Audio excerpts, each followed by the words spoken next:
നമസ്കാരം. മലയാളി വാർത്താ ഇൻസൈഡിലേക്ക് സ്വാഗതം. ഏറെ പ്രതീക്ഷയോടെയാണ് ജനം വി.ഡി. സതീശൻ സർക്കാരിന് വേണ്ടി കാത്തിരുന്നത്. വി.ഡി. സതീശൻ സർക്കാരിൽ കെ.പി.സി.സി. അധ്യക്ഷൻ സണ്ണി ജോസഫ് വൈദ്യുതി മന്ത്രിയായി. ഇപ്പോഴിതാ സംസ്ഥാനത്ത് തുടർച്ചയായി പവർ കട്ട്.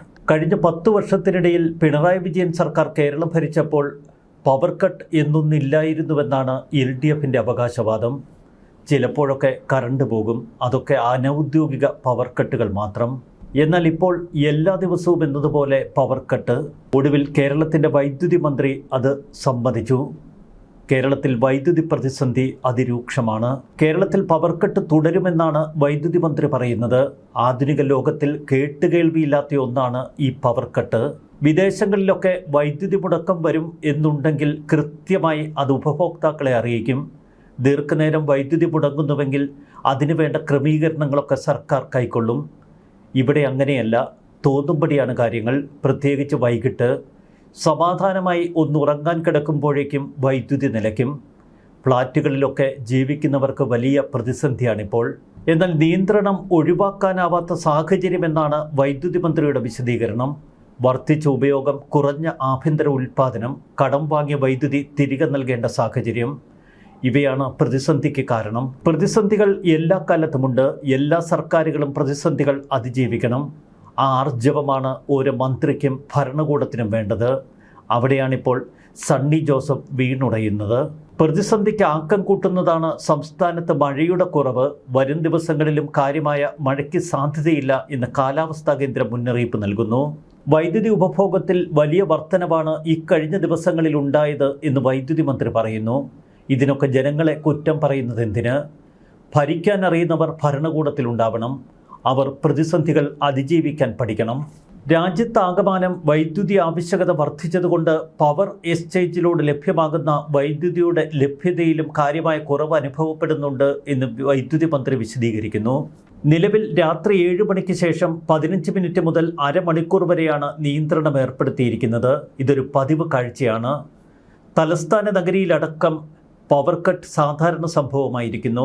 പ്രത്യേകിച്ച് വി.ഡി. സതീശൻ്റെ ക്ലിഫ് ഹൗസ് സ്ഥിതി ചെയ്യുന്ന നന്തൻകോട് അടക്കം ഇപ്പോൾ പവർ കട്ട് ബാധിച്ചിരിക്കുന്ന അവസ്ഥ. വിചിത്രമായ വാദഗതികളാണ് വൈദ്യുതി മന്ത്രി ഉയർത്തുന്നത്. മുൻ വർഷത്തേക്കാൾ ഉപയോഗം കൂടി, എന്നാൽ ഉൽപ്പാദനം കുറഞ്ഞു. വൈദ്യുതി വിപണിയിലെ വിലക്കയറ്റവും വേനൽക്കാലത്ത് മറ്റ് സംസ്ഥാനങ്ങളിൽ നിന്ന് കടം വാങ്ങിയ വൈദ്യുതി തിരികെ നൽകേണ്ടി വന്നതും പ്രതിസന്ധി വർദ്ധിപ്പിച്ചു എന്നൊക്കെയാണ് വൈദ്യുതി മന്ത്രി വിശദീകരിക്കുന്നത്. AC, അലങ്കാര വിളക്കുകൾ തുടങ്ങിയവയുടെ ഉപയോഗം നിയന്ത്രിക്കണമെന്നും വൈദ്യുതി മന്ത്രി ആവശ്യപ്പെടുന്നു. നീണ്ട ഒരു ഇടവേളയ്ക്ക് ശേഷമാണ് ഇപ്പോൾ സംസ്ഥാനത്ത് വൈദ്യുതി നിയന്ത്രണമുണ്ടായിരിക്കുന്നത്. മഴ ലഭിച്ചില്ലെങ്കിൽ ഒരു കാര്യം ഉറപ്പാണ്, വരും ദിവസങ്ങളിലും നിയന്ത്രണം തുടരേണ്ടി വരും. എൽ നിനോ പ്രതിഭാസത്തെ തുടർന്ന് മഴയിലുണ്ടായ കുറവും അന്തരീക്ഷ താപനില ഉയർന്ന നിലയിൽ തുടരുന്നതും തിരിച്ചടിയായി എന്ന് KSEB പറയുന്നു. KSEB അടിയന്തരമായി പിരിച്ചുവിട്ട് ഇത് സ്വകാര്യ ഏജൻസികളെ ഏൽപ്പിച്ചാൽ കേരളം രക്ഷപ്പെടും. വേനൽക്കാലത്ത് മറ്റ് സംസ്ഥാനങ്ങളിൽ നിന്ന് കടം വാങ്ങിയ 530 മെഗാവാട്ട് മടക്കി നൽകേണ്ടി വന്നതും പ്രതിസന്ധിക്ക് ആക്കം കൂട്ടി ഇന്ന് വൈദ്യുതി മന്ത്രി വിശദീകരിക്കുമ്പോൾ ചില കാര്യങ്ങൾ കൂടി ഇവിടെ ചേർത്ത് വായിക്കണം. UDF കാലത്ത് ആര്യാട് മുഹമ്മദിൻ്റെ നേതൃത്വത്തിൽ ഒരു ദീർഘകാല കരാർ സർക്കാർ ഒപ്പുവെച്ചിരുന്നു. എന്നാൽ പിന്നീട് വന്ന പിണറായി വിജയൻ സർക്കാർ ആ കരാർ റദ്ദാക്കി. സോളാർ വൈദ്യുതി രാത്രിയിലേക്ക് സംഭരിക്കാനാകാത്തതും പ്രതിസന്ധിക്ക് കാരണമാണ്. വൈകുന്നേരത്തെ പീക്ക് സമയത്ത് സംസ്ഥാന വ്യാപക പവർ കട്ടിന് സാധ്യതയെന്നാണ് എപ്പോഴും KSEB നൽകുന്ന അറിയിപ്പ്. പകൽ സമയങ്ങളിലും കേരളത്തിൻ്റെ പല ഭാഗത്തും പവർ കട്ട് ഇപ്പോൾ ഒരു സാധാരണ സംഭവമാണ്. KSEB എന്ന വെള്ളാന പൊളിച്ചെഴുതേണ്ട കാലം അതിക്രമിച്ചിരിക്കുന്നു. സ്വകാര്യ മേഖലയടക്കം വൈദ്യുതി രംഗത്തേക്കും കടന്നു വരട്ടെ. ഉപഭോക്താക്കളെ മാനിക്കുന്ന ഒരു സംസ്കാരം KSEBക്കില്ല. പകരം ജനങ്ങളെ അടിമകളാക്കുന്ന ശൈലിയാണ് KSEB എപ്പോഴും പിന്തുടരുന്നത്.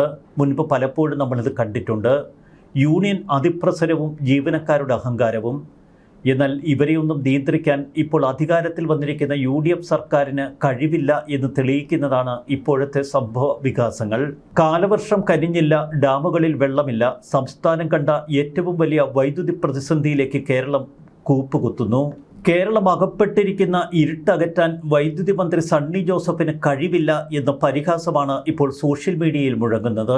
വി.ഡി. സതീശൻ സർക്കാരിന്റെ ജനപ്രിയ പ്രതിച്ഛായയ്ക്ക് വലിയ കോട്ടം സംഭവിച്ചിരിക്കുന്നു തുടർച്ചയായ ഈ പവർ കട്ടുകൾ. ഈ പ്രതിസന്ധിയെ എങ്ങനെ അഭിമുഖീകരിക്കും എന്ന് KSEBയോട് ചോദിക്കുമ്പോൾ അവർക്ക് ഉത്തരമില്ല. ആലോചിച്ചാൽ ഒരു എത്തുമില്ല തുമ്പുമില്ല. ലോഡ് ഷെഡിംഗ് കാലം തിരിച്ചെത്തിയതോടെ കേരളത്തിലേക്ക് വ്യവസായികൾ പോലും കടന്നു വരാൻ ഇപ്പോൾ മടിക്കുന്നു. ഇക്കഴിഞ്ഞ ദിവസങ്ങളിൽ രാത്രിയിൽ നഗരങ്ങളിലൊക്കെ വൈദ്യുതി സ്തംഭിച്ച അവസ്ഥ. പ്രതിപക്ഷവും പ്രതിപക്ഷ നേതാവും തങ്ങളുടെ അമർഷം പ്രകടിപ്പിച്ചു കഴിഞ്ഞു. ഇക്കഴിഞ്ഞ ദിവസം വി.ഡി. സതീശൻ പങ്കെടുത്ത ഒരു പൊതുപരിപാടിക്കിടയിൽ പോലും പവർ കട്ടുണ്ടായത് സർക്കാരിന് വലിയ നാണക്കേടുണ്ടാക്കി. മുഖ്യമന്ത്രി പോലും ഇരുട്ടിൽപ്പെടുന്ന കാഴ്ച ജനങ്ങളെ ചിരിപ്പിക്കുന്നു. എന്നാൽ അതിലപ്പുറം ജനങ്ങൾ കരയുകയാണ്. പ്രത്യേകിച്ച് രാത്രികാലങ്ങളിലെ ഈ പവർ കട്ടിൻ്റെ സമയത്ത് പിഞ്ചു കുഞ്ഞുങ്ങളും പ്രായമായവരുമൊക്കെ ശരിക്കും കഷ്ടപ്പെടുന്നു. കഴിഞ്ഞ ഒരു പതിറ്റാണ്ടിനിടെ പവർ കട്ടില്ലാത്തതുകൊണ്ട് പകരം സംവിധാനങ്ങൾ മിക്കയിടങ്ങളിലുമില്ല. മഴ കുറഞ്ഞതോടെ KSEBയുടെ സംഭരണികളിൽ ജലനിരപ്പ് വെറും 29% താഴ്ന്നു. ഇതോടെ ആഭ്യന്തര വൈദ്യുതോൽപാദനം പൂർണ്ണമായും താറുമാറായി. ഡാമുകളിൽ ആവശ്യത്തിന് വെള്ളമില്ലാത്തതുകൊണ്ട് ജലവൈദ്യുതി പദ്ധതികളെ മാത്രം ആശ്രയിച്ച് മുന്നോട്ടു പോകാൻ കഴിയില്ല എന്ന സ്ഥിതിവിശേഷമാണ് സംസ്ഥാനത്ത്. പ്രധാന പദ്ധതി പ്രദേശങ്ങളായ ഇടുക്കിയിലും ശബരിഗിരിയിലും 29% വെള്ളം മാത്രമേയുള്ളൂ. കഴിഞ്ഞ വർഷം ഇതേ സമയത്ത് ഇതിൻ്റെ ഇരട്ടിയിലധികം വെള്ളമുണ്ടായിരുന്നു എന്നാണ് ഇപ്പോൾ സർക്കാർ പറയുന്നത്. ആഭ്യന്തര ഉൽപാദനം ഇത്രയും താഴ്ന്ന നിലയിലേക്ക് പോയത് KSEBയുടെ വരുംകാല ആസൂത്രണത്തിലെ പിഴവാണ് എന്ന് വിദഗ്ധർ ചൂണ്ടിക്കാട്ടുന്നു. ഇക്കഴിഞ്ഞ വർഷം 44.22 യൂണിറ്റായിരുന്ന ഉൽപാദനം ഇപ്പോൾ വെറും 16.60 ദശലക്ഷം യൂണിറ്റായി കുത്തനെ ഇടിഞ്ഞു. പകുതിയിൽ താഴെ. ഷോളയാർ, ഇടമലയാർ, കുണ്ടള പദ്ധതികളും സ്ഥിതി ഭയാനകമായി തുടരുന്നു. മാട്ടുപ്പെട്ടിയിൽ 10% വെള്ളം മാത്രം. സംസ്ഥാനത്തെ പ്രതിദിന ഉപഭോഗം 88.64 ദശലക്ഷം യൂണിറ്റായി ഉയർന്നു. ഇതിൽ 68.81 ദശലക്ഷം യൂണിറ്റും പുറത്തുനിന്ന് കോടികൾ നൽകി എത്തിക്കുന്നതാണ്. കടുത്ത സാമ്പത്തിക പ്രതിസന്ധിയിൽ KSEB അകപ്പെടും എന്ന ഭയവും വൈദ്യുതി മന്ത്രിക്ക്. പുറത്തുനിന്നുള്ള വൈദ്യുതി ലഭ്യതയിൽ ഇനി തടസ്സം നേരിട്ടാൽ സംസ്ഥാനം പൂർണ്ണമായും ഇരുട്ടിലാകും. പ്രത്യേകിച്ച് അരമണിക്കൂർ പവർ കട്ടൊക്കെ 1-2 മണിക്കൂറിലേക്ക് വളരും.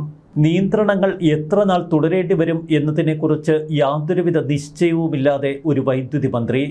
പകരം പദ്ധതികളോ കേരളത്തിൽ ഈ പ്രതിസന്ധി പരിഹരിക്കാൻ എന്തെങ്കിലും അടിയന്തര നടപടികൾക്കോ മന്ത്രിയുടെ മുൻപിൽ ഒരുവിധ നിർദ്ദേശങ്ങളുമില്ല. പ്രതിസന്ധി മറികടക്കാൻ ബാറ്ററി സ്റ്റോറേജ് സിസ്റ്റം വർദ്ധിപ്പിക്കുമെന്നാണ് മന്ത്രി പറയുന്നത്. ഇതിൻ്റെ പ്രവൃത്തികൾ പൂർത്തിയാക്കാൻ പക്ഷേ വർഷങ്ങൾ വേണ്ടിവരും. അടിയന്തരമായി കേരളത്തിൽ സോളാർ പാടങ്ങൾക്ക് രൂപം നൽകാൻ തയ്യാറാണ് എന്ന് ചില കമ്പനികൾ കേരള സർക്കാരിനെ അറിയിക്കുന്നു. എന്നാൽ ഇക്കാര്യത്തിൽ മെല്ലെപ്പോക്ക് നയമാണ് സർക്കാർ പിന്തുടരുന്നത്. മുൻ സർക്കാരിൻ്റെ കാലത്തും ഇടയ്ക്കിടെ ജനങ്ങൾ അറിയാത്ത തലത്തിൽ പവർ കട്ടുണ്ടായിരുന്നു എന്നൊക്കെ വൈദ്യുതി മന്ത്രി വിശദീകരിക്കാൻ ശ്രമിക്കുന്നുണ്ടെങ്കിലും സമൂഹ മാധ്യമങ്ങളിൽ എടുത്ത് ഏറിലിട്ട് അമ്മാനമാടുകയാണ്. കഴിഞ്ഞ 10 വർഷം കേരളം ഭരിച്ച സർക്കാരിൻ്റെ ദീർഘവീക്ഷണമില്ലായ്മയാണ് ഇപ്പോഴത്തെ പ്രതിസന്ധിക്ക് കാരണമെന്ന് കോൺഗ്രസ് നേതാക്കൾ പറയുന്നു. 2014 അന്ന് ഉമ്മൻചാണ്ടി സർക്കാരിൽ വൈദ്യുതി മന്ത്രിയായിരുന്ന ആര്യാടൻ മുഹമ്മദ് ഒപ്പിട്ട ഒരു ചരിത്ര കരാർ. ആ കരാർ പക്ഷേ പിന്നീട് വന്ന പിണറായി സർക്കാരിൻ്റെ കാലത്ത് അട്ടിമറിക്കപ്പെട്ടു. അതാണ് ഇന്നത്തെ എല്ലാ ദുരിതങ്ങൾക്കും കാരണമെന്ന് UDFിൻ്റെ ആരോപണം. കേരളത്തെ പവർ കട്ട് മുക്തമാക്കാൻ ലക്ഷ്യമിട്ട് നടപ്പിലാക്കിയ ഒരു പദ്ധതിയായിരുന്നു ആര്യാടൻ മുഹമ്മദ് വിഭാവനം ചെയ്തത്. യൂണിറ്റിന് 4.29 രൂപ നിരക്കിൽ 450 മെഗാവാട്ട് വൈദ്യുതി 25 വർഷത്തേക്ക് ലഭ്യമാക്കുന്ന ഒരു കരാർ. എന്നാൽ പിന്നീട് വന്ന ഇടതുപക്ഷ സർക്കാരിൻ്റെ കാലത്ത് ഒരു അട്ടിമറി നടന്നു. പിണറായി സർക്കാരിൻ്റെ കാലത്ത് റെഗുലേറ്ററി കമ്മീഷൻ ചെയർമാനായിരുന്ന TK ജോസ് സാങ്കേതിക കാരണങ്ങൾ നിരത്തി ഈ കരാർ റദ്ദാക്കാൻ തീരുമാനിച്ചു. കേരളത്തിൽ ഏറ്റവും കുറഞ്ഞ നിരക്കിൽ വൈദ്യുതി ലഭ്യമാക്കാനുള്ള ഒരു കരാറാണ് ഇവിടെ അട്ടിമറിക്കപ്പെട്ടത്. ഇതിൻ്റെ ആത്യന്തിക ലാഭം കൊയ്തതാവട്ടെ സ്വകാര്യ പവർ കമ്പനികളായ Jindal power limited, Jhabua power limited എന്നീ കമ്പനികൾ. കരാർ റദ്ദാക്കിയതോടെ കേരളത്തിന് അവകാശപ്പെട്ട 4.29 രൂപയുടെ വൈദ്യുതി ഇല്ലാതായി. പകരം വേനൽക്കാലത്തെ കടുത്ത പ്രതിസന്ധി നേരിടാൻ യൂണിറ്റിന് 12 മുതൽ 15 രൂപ വരെ നൽകി പുറത്തുനിന്ന് വൈദ്യുതി വാങ്ങേണ്ടി വരുന്ന ഗതികേടും. ചുരുക്കത്തിൽ കേരളത്തിന് സംഭവിച്ച നഷ്ടം യൂണിറ്റിന് 8 രൂപ. ഒരു ദിവസം 450 മെഗാവാട്ട് വൈദ്യുതിക്ക് വരുന്ന കോടിക്കണക്കിന് രൂപയുടെ അധിക ബാധ്യത KSEBക്ക് താങ്ങാവുന്നതിലും അധികമായി. ഈ അട്ടിമറിക്ക് പിന്നിൽ സ്വകാര്യ ലാഭമായിരുന്നോ എന്ന് പുതിയ സർക്കാർ അന്വേഷിച്ച് കണ്ടെത്തേണ്ടതുണ്ട്. കേരളത്തിന് ലഭിക്കേണ്ട കുറഞ്ഞ നിരക്കിലുള്ള വൈദ്യുതി സ്വകാര്യ കമ്പനികൾ മറിച്ച് വിറ്റ് കോടികൾ ലാഭമുണ്ടാക്കുന്നു എന്ന ആരോപണമാണ് ഇപ്പോൾ UDF നേതാക്കൾ ഉയർത്തുന്നത്. ഡിമാൻഡുള്ള സമയത്ത് കൂടിയ വിലയ്ക്ക് വൈദ്യുതി വിൽക്കാൻ കമ്പനികൾക്ക് അവസരമൊരുക്കുകയാണ് മുൻ സർക്കാർ ചെയ്തത്.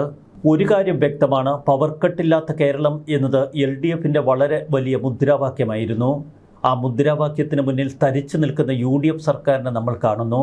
എന്തായാലും ഒരു കാര്യം ഉറപ്പാണ്, കഴിഞ്ഞ സർക്കാരിൻ്റെ കെടുകാര്യസ്ഥതയും അട്ടിമറിയുമൊക്കെ ചൂണ്ടിക്കാട്ടി ജനങ്ങളുടെ കണ്ണിൽ പൊടിയിടാനുള്ള തന്ത്രം വിജയിക്കില്ല. ആർജവുമുണ്ടെങ്കിൽ ഈ സർക്കാർ ചെയ്യേണ്ടത് ആ അട്ടിമറിക്ക് പിന്നിലെ യഥാർത്ഥ അഴിമതി കഥകൾ പുറത്തു കൊണ്ടുവരികയാണ്. അതിനുള്ള ആർജവം സതീശൻ സർക്കാരിനുണ്ടോ? ജനങ്ങളെ പവർക്കട്ടിൽ ഇരുട്ടിലാഴ്ത്താൻ ഈ സർക്കാർ ശ്രമിക്കരുത്. അതിനി നിങ്ങൾ കൊടുക്കേണ്ടി വരുന്ന വില അത് വളരെ വലുതായിരിക്കും. ന്യൂസ് ഡെസ്ക് മലയാളി വാർത്ത.